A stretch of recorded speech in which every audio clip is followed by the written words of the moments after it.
I want to talk about British culture. I won't keep it for long because it's not a very inspiring culture or a very pretty sight. It is a culture that pretends to be brave while secretly being afraid. It's a culture where journalists such as myself boast that we speak truth to power. And indeed we do take on democratic politicians who won't hurt us while running away from religious fanatics who will. If I can give you an example which I really want you to get in your heads to show how little we've progressed.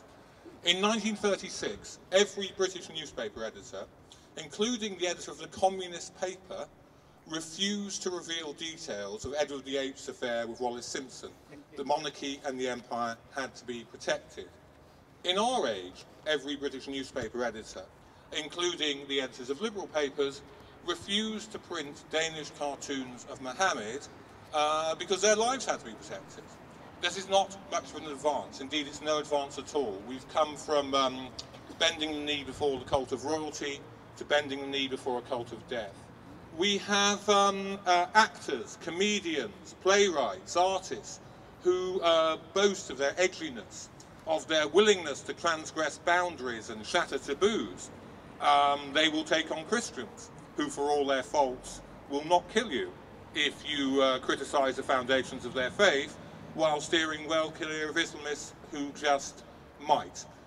In our universities, we have academics who will not defend the rights of students to speak freely and post cartoons on Facebook, for goodness sake. Freedom of speech is the bedrock guarantee. Without freedom of speech, there is no academic freedom. Without freedom of speech, the lives of academics become worthless. Universities become arid places, and yet when called upon to defend it, they scuttle away. In this Parliament, our Parliament, and over there in Whitehall, we have politicians and civil servants who justifiably are proud of their opposition to the oppression of women, to homophobia and to racism.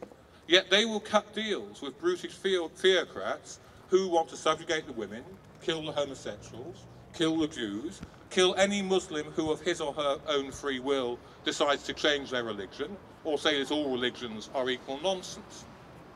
As an example, let's just see what happens in the London mayoral election.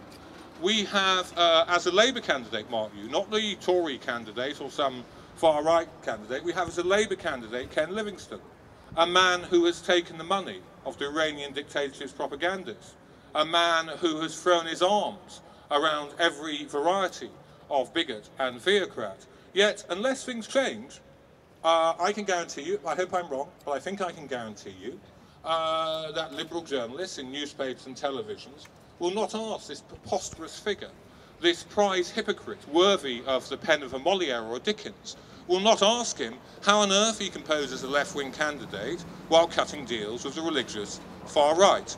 I shouldn't need to add that our cowardice, our fear of a bomb in the office or a knife in our back, our fear of being accused of some kind of phobia akin to racism, our fear, which as John Stuart Mill said was the greatest fear of all, our fear of just speaking out of turn, of breaking with the consensus, of earning disapproval and social ostracism, is a disaster, and not only for our culture. How on earth can we offer support to our comrades in the Middle East and Iran if we will not criticise the religious politicians and paramilitaries who are threatening them? How on earth can we help liberal Muslims and ex-Muslims in Britain if our fear pushes us into the camp of their enemies? I think there's one task that needs to be done that's been left a bit late. We need to confront the journalists, the editors, the comedians, the playwrights, the artists, the academics, the politicians and the bureaucrats, and get them to admit they're not the brave dissenters, they're not like figures in the revolutionary underground, and that they are afraid. Because it's only when you find the courage to admit your fears that you can begin the task of overcoming them.